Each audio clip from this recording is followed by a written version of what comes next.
Datanglah kepada orang tuamu, cium kakinya, jangan lepas tangannya sebelum dia katakan, "Wak dampangan nak, saya maafkan kamu." Dan kemuliaan orang tua itu luar biasa. Kita belum minta maaf, belum jabat tangan.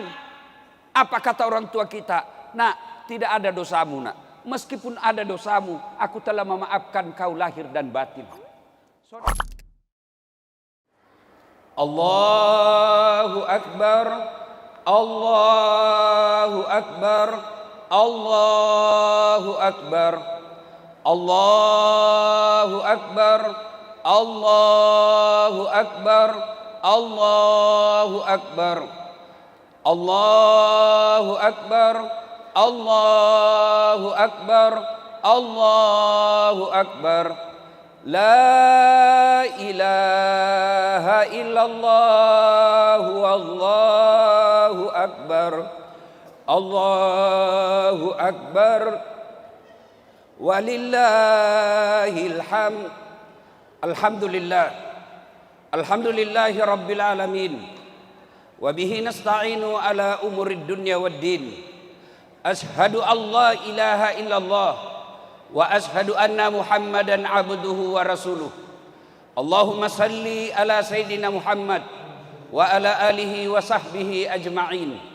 Amma ba'd. Faqad qala Allah subhanahu wa ta'ala fi kitabil karim.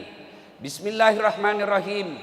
Ya ayyuhalladzina amanu taqullaha haqqa tuqatih wa la tamutunna illa wa antum muslimun.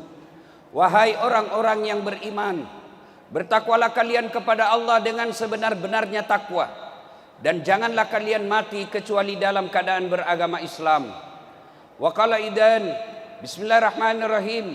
Ya ayyuhalladzina amanu dukhulu fis-silmi kaffatan wa la tattabi'u khutuwatis syaitan innahu lakum adu mubin.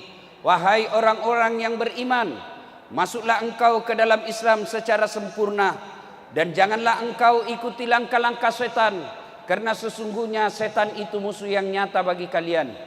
Wa qala idan, bismillahirrahmanirrahim. Innallaha wa malaikatahu yusalluna 'alan nabi. Ya ayyuhalladzina amanu sallu alaihi wa sallimu taslima. Sesungguhnya Allah dan para malaikatnya bersalawat kepada Rasulullah Muhammad sallallahu alaihi wasallam. Maka wahai orang-orang yang beriman, bersalawatlah kalian kepada Rasulullah dengan sebaik-baik salawat. Ma'asyiral muslimin, sidang jamaah salat Aidil Fitri yang insya Allah dimuliakan dan dirahmati oleh Allah Subhanahu wa taala. Ramadan alhamdulillah telah kita tuntaskan. Puasa, tarawih, witir, iktikaf, tadarrus, bayar zakat, zakat harta dan zakat fitrah telah kita tuntaskan.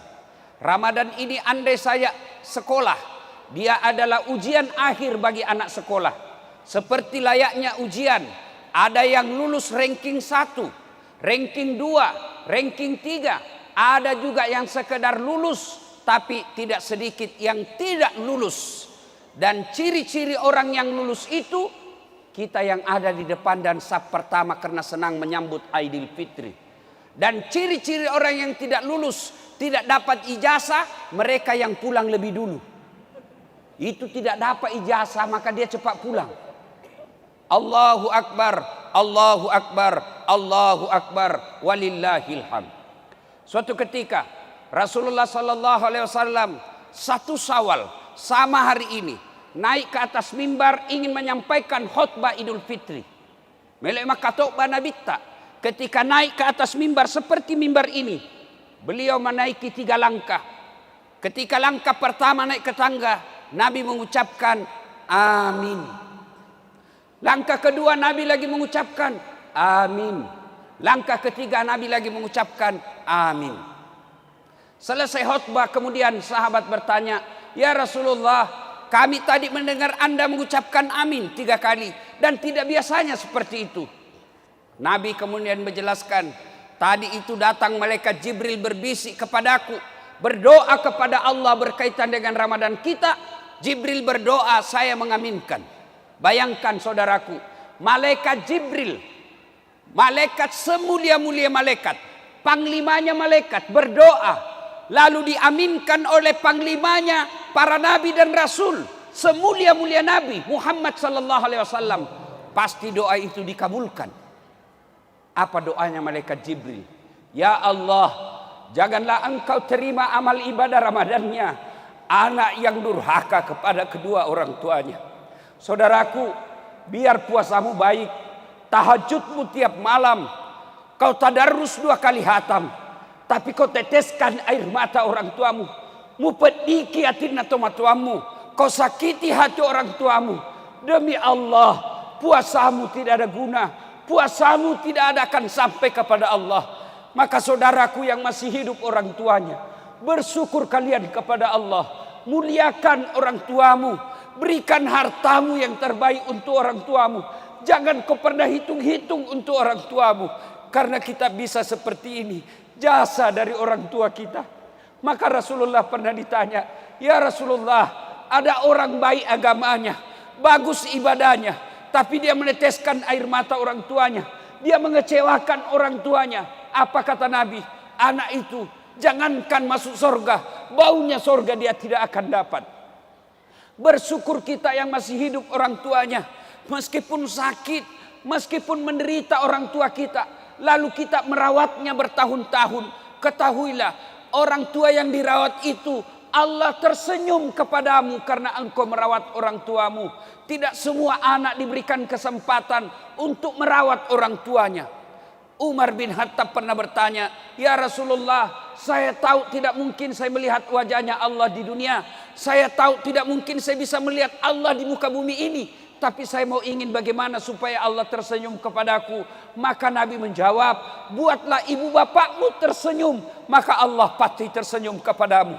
Saudaraku, pulang lebaran ini, buat ibu bapakmu tersenyum, kasih yang hadiah yang terbaik, hibur dia, buatlah kalian dia bertemu kepadamu, maka Allah pasti tersenyum kepadamu. Adik-adikku para remaja, selesai biasa lemaran, kalian buka baju, kalian buka serban, kalian buka sarung, tapi kalian pergi tempat hiburan. Memang ada dosamu di tempat hiburan. Datanglah kepada orang tuamu, cium kakinya, jangan lepas tangannya sebelum dia katakan, wah dampangan nak, saya maafkan kamu. Dan kemuliaan orang tua itu luar biasa.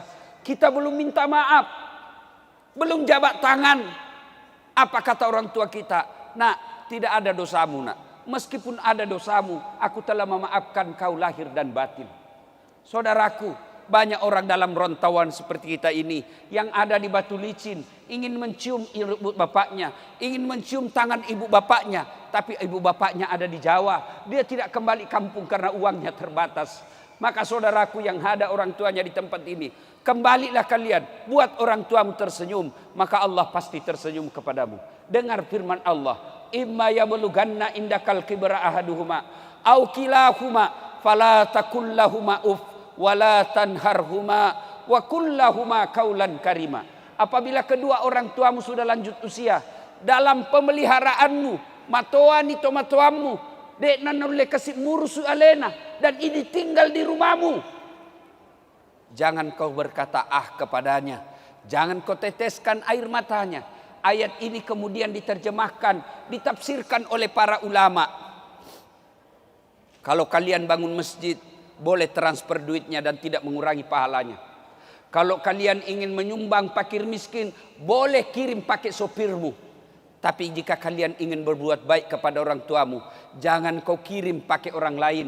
Jangan kau suruh orang tua orang lain, tanganmu dan tangannya orang tuamu datang kamu bawakan. Begitu cara ayat ini memuliakan orang tua. Allahu Akbar, Allahu Akbar, Allahu Akbar, walillahil hamd. Bagaimana buat kita yang sudah wafat orang tuanya? Ustadz, saya dulu nakal. Saya dulu sering mengecewakan orang tua saya. Sekarang saya sudah hijrah, saya sudah bertobat. Tapi orang tua saya sudah tidak ada Ustadz. Sudah ada di alam kubur. Agama mengajarkan bagi mereka yang sudah wafat orang tuanya, satu, doakan orang tuamu. Doakan bagaimana? Tidak harus Ustadz yang doakan kamu. Tidak harus Pak Imam yang doakan untuk orang tua. Lebih baik kalian yang langsung doakan. Selesai nanti Idul Fitri, kalian ingin mendoakan orang tua, silakan langsung. Tidak harus ada ayam, tidak harus ada soko, tidak harus ada nasi. kalian duduk menghadap kiblat, selesai ini doakan orang tuamu. Dan tidak harus melalui dasat latif, tidak harus melalui ulama, tidak harus melalui habaib. Doakan langsung, karena doa paling baik untuk orang tuanya dari bibir anaknya. Dasat latif doakan orang tuamu belum tentu pernah kenal baik. Maka doakan. Apa doanya Ustaz? Tidak harus kau bahasa Arab. Puang, tak dampangi dosana tomatuaku. Ya Allah, ampuni dosa orang tuaku. Terima amal ibadahnya.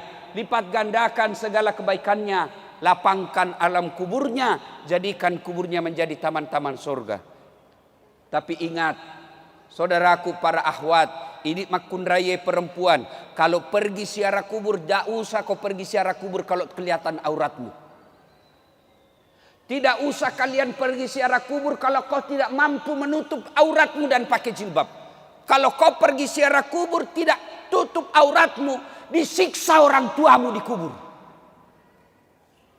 Seolah-olah malaikat berkata, lihat kau itu anak gadismu. Datang melihat kamu, dia pertontonkan auratnya. Untuk apa kalian bawa bunga? Untuk apa kalian bawa pandan? Kalau kau tidak datang dengan doa, apalagi sampai kau perlihatkan auratmu. Allahu Akbar, Allahu Akbar, Allahu Akbar, walillahil hamd. Yang kedua, kalau wafat orang tua, setelah doakan, sedekah kaki. Ustaz, saya mau orang tuaku terang kuburnya. Kirimi pembeli lampu di masjid. Ustaz, saya mau orang tuaku supaya ada AC di kuburnya. Kirimi pembeli AC di masjid. Insya Allah sudah ada di situ. Bapak yang sudah ada duit di kantong, niatkan pulang nanti ini berbagi supaya orang tua terang kuburnya. Allahu Akbar. Yang ketiga, cara berbuat baik kepada orang tua sudah meninggal adalah mengunjungi karib kerabatnya. Sudah datang orang tua, masih ada paman kita, masih ada acil kita, datangi mereka. Jangan acil kita yang datang, jangan paman kita yang datang. Kita yang datangi paman kita. Itu yang diajarkan oleh Nabi. Paman saya miskin, paman saya tidak ada sekolahnya, jangan lihat itu semua. Tapi agama mengajarkan anak yang datangi saudara bapaknya atau saudara ibunya. Allahu Akbar, Allahu Akbar, Allahu Akbar, walillahil hamd. Yang kedua, orang yang didoakan tidak diterima amal ibadah Ramadannya. Lalu malaikat Jibril lagi berdoa, ya Allah, janganlah engkau terima amal ibadah Ramadannya Muslim yang tidak mau memaafkan sesamanya Muslim. Saudaraku, pilkada, pilcaleg, pilpres kadangkala membuat kita pecah persaudaraan. Itu keliru dan salah.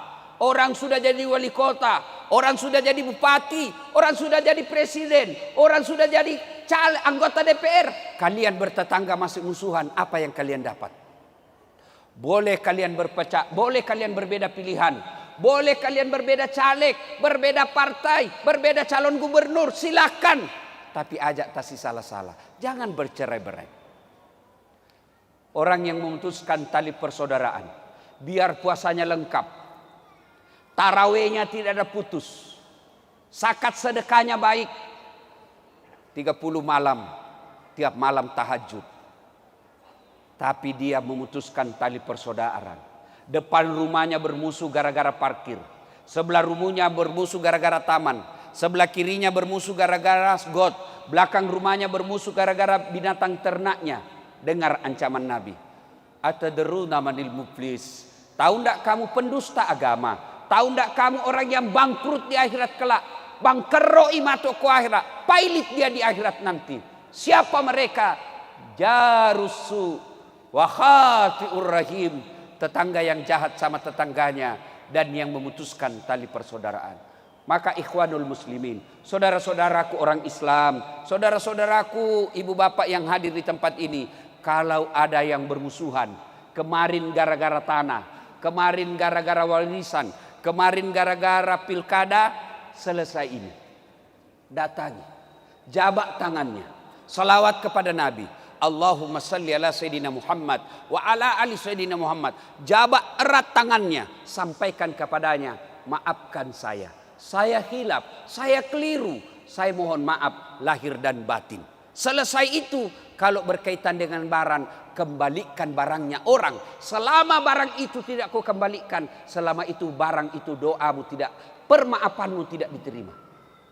Bapak-bapak yang pernah menyakiti hati istri, minta maaf dan sebut dosamu. Ustadz, bagaimana kalau kita pernah selingkuh? Tidak usah, karena pasti lebih kacau masalahmu. Allahu Akbar, Allahu Akbar, Allahu Akbar, walillahil hamd. Yang ketiga, yang didoakan oleh Nabi agar tidak diterima amal ibadah Ramadannya. Ya Allah, janganlah engkau terima amal ibadah Ramadannya istri yang durhaka kepada suaminya. Kenapa Nabi menekankan istri yang durhaka kepada suami? Nabi tidak menekankan suami yang durhaka kepada istrinya. Karena kita suami menanggung tanggung jawab dunia sampai akhirat. Ibu-ibu yang ada di atas dan di belakang, dengar baik-baik. Kami ini laki-laki menanggung dosa ibu. Suaminya imam, suaminya penghafal Quran, suaminya mubalik, tapi istrinya tidak pakai jilbab, istrinya tidak puasa Ramadan, istrinya tidak sholat. Nanti di akhirat Allah mencari, mana ini suaminya? Kegelak kenai, mana suaminya? Kenapa istrinya begini? Maka suaminya diseret. Kau temani istrimu, ku anfusakum wa ahlikum nar. Itu di akhirat. Dunia, dengar ini ibu-ibu, malu seorang suami kalau istrinya pulang kampung, baju tahun lalu lebarannya masih itu tahun ini. Malu kita sebagai suami kalau kita sudah punya anak tapi masih ngontrak-ngontrak, kita tanggung rasa malu di dunia. Mana pernah istri berpikir malu kalau suaminya tidak pakai cincin? Dunia kita tanggung. Berapa banyak seorang suami cari muka, membanting harga dirinya, datang ke bank, minjam uang, kredit. Untuk apa? Supaya anak istri bahagia di rumah. Berapa banyak suami tidak tidur tengah malam. Untuk apa? Memikirkan perusahaan, bagaimana supaya perusahaan bisa langgeng. Berapa banyak suami jadi tukang gojek, jadi sopir, macet mobilnya, dan dia tidak telepon istrinya. Macet mobil, kempes ban mobil, dia tidak telepon. Kenapa? Supaya penderitaan suaminya dia tidak rasakan penderitaan oleh istri. Itulah sebabnya kenapa orang yang durhaka, istri yang durhaka kepada suaminya didoakan oleh Nabi agar oleh Jibril agar tidak diterima amal ibadah Ramadannya, dan Nabi mengaminkannya. Ada jamaah yang bertanya, Ustadz, bagaimana kalau suami yang durhaka sama istri? Tidak dijelaskan dalam hadis ini. Allahu Akbar, Allahu Akbar, Allahu Akbar, walillahil hamd. Kalau ibu-ibu tidak senang sama suami, bukan dengan memakinya, bukan dengan menghinanya, bukan dengan menceritakan kejelekannya, tapi jalannya kamu pisah baik-baik, bukan menghinanya. Ada 4 golongan orang yang didoakan oleh Nabi menjadi bahan bakar api neraka, menjadi bahan bakarnya api neraka. 4 jenis perempuan. Satu di antaranya adalah istri yang suka berkata kasar kepada suaminya, istri yang suka memaki suaminya. Maka ibu-ibu yang saya cintai karena Allah, selesai lebaran ini, jangan dulu kau ke tetanggamu, jangan dulu kau kepada suaminya orang, jangan dulu kepada bosmu, tapi datang kepada suamimu, minta maaf. Bapak-bapak juga, jadilah suami yang baik. Karena bagaimana istri kita mau baik kalau kita sendiri tidak bisa menjadi teladan? Selalu kita berdoa, Rabbana atina fid dunya hasanah wa fil akhirati hasanah wa qina adzabannar.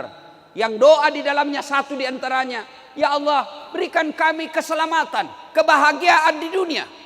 Dan kebahagiaan di dunia itu ada 4 unsur kata para ulama. Yang pertama, punya suami yang baik, punya istri yang baik. Kita bisa bahagia, kita bisa dakwah karena kita punya istri yang baik. Berbahagia bapak-bapak yang punya istri yang baik. Saya bisa ceramah seperti ini karena punya istri yang baik. Bayangkan kalau saya mau ceramah di atas mobil, tiba-tiba istri saya WhatsApp, Ustaz, kesetrum anakmu. Mana bisa lagi saya ceramah? Maka itulah fungsinya istri, membuat suami keluar cari nafkah, membuat hati suami tentram. Jangan malah begitu suami keluar, kita WhatsApp dengan kalimat yang tidak enak. Kita kirimi pesan-pesan yang tidak nyaman dibaca. Kalau ada sesuatu yang ingin disampaikan, sampaikan secara langsung setelah ada suamimu di rumah. Supaya dia bisa tenang, fokus bekerja cari nafkah ketika dia ada di luar. Allahu Akbar, Allahu Akbar, Allahu Akbar, walillahil hamd. Yang kedua, unsur fid dunya hasanah, punya anak yang soleh dan soleha. Percaya saudara-saudaraku, ketika kita wafat, pergi bapak ziarah kubur, siapa yang doakan kita? Ibu-ibu nih yang ada di atas dan belakang. Begitu ibu meninggal, siapa yang doakan ibu? Suami? Tidak, dia kawin lagi. Siapa yang doakan kita? Anak. Bagaimana anak kita mau doakan kalau dia tidak pernah diajarkan agama? Lihat anak-anak kita sekarang. Lihat anak kita sekarang nanti kalau ziarah kubur. Dia cuma datang ke ziarah kubur lalu dia tulis OTW ziarah kubur. Sampai di kubur dia foto lagi dirinya pegang batu nisan. Kuburan nenek saya. Dia tidak ada berdoa. Maka begitu gambaran kita nanti. Ketika koni kiburee, bapak ibu sudah dikubur. Yang doakan kita anak. Kalau anak tidak dididik dengan baik, jangan harap dia akan doakan kita. Dan saudaraku, dikubur bukan 1 tahun, bukan 10 tahun. Bapak pergi merantau ke Jawa, orang Jawa merantau ke Batu Licin, kada nyaman, bulik ikam ke kampung.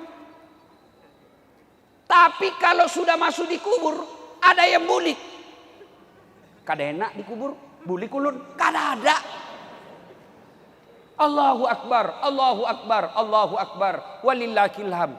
Maka alangkah bahagianya orang tua di kuburnya sudah jadi tulang belulang, tapi anaknya setiap 5 waktu di sujud terakhirnya selalu berdoa, Allahumma ghfirli wali walidayya warhamhuma kama rabbayani shaghira. Bagaimana ada kita menjadi soleh dan soleha? Tidak usah cemaskan soal kantongnya, tidak usah cemaskan soal isi perutnya, cemaskan akhlak dan agamanya. Dan salah satu cara agar anakmu soleh dan tidak keras hati, tidak kepala batu, jangan kau kasih makan uang haram. Bapak boleh bisnis di luar, tapi hati-hati membawa uang pulang ke rumah, karena itu akan menjadi darah daging anak dan keturunan kita. Allahu Akbar, Allahu Akbar, Allahu Akbar, walillahil hamd. Yang keempat, yang disebut fid dunya hasanah, yang ketiga, yaitu punya teman yang baik. Teman yang baik bukan tinggi pangkatnya. Teman yang baik yang bisa menunjukkan kamu ini baik, ini salah. Itulah teman yang baik. Bagaimana ciri-ciri teman yang baik? Masuk waktu sholat, dia ingatkan kita. Masuk waktu sholat, dia ajak kita sholat. Itulah teman yang baik. Mana lagi teman yang baik? Mereka yang akan hadir ketika susah dan dia akan hadir ketika kita senang. Allahu Akbar. Dan yang keempat, fid dunya hasanah itu adalah punya harta yang berkah. Harta yang berkah itu bukan jumlahnya banyak, tapi berapa banyak harta kita bisa dinikmati oleh orang lain. Allahu Akbar, Allahu Akbar, Allahu Akbar, walillahil hamd. Sidang jamaah Aidil Fitri yang saya muliakan. Pada akhirnya, mari kita pelihara amal kita selama bulan suci Ramadan ini. Kalau kita terlibat anak yang durhaka sama orang tua, putus silaturahmi, kemudian kita termasuk istri yang durhaka kepada suami, wala tayasu min rauhillah, jangan kau putus asa. Mari mohon ampun kepada Allah, lalu bermaaf-maafan kepada sesama manusia. Inilah tujuan salah satu dihadirkannya ceramah dan Aidil Fitri, berkumpul kita di satu tempat ini supaya apa? Selesai Aidil Fitri kita saling mendoakan, taqabbalallahu minna wa minkum, taqabbal ya karim siyamana wa siyamakum. Demikian, semoga ada manfaat. Barakallahu li wa lakum wa izza'il mu'minin, innahu huwal ghafurur rahim.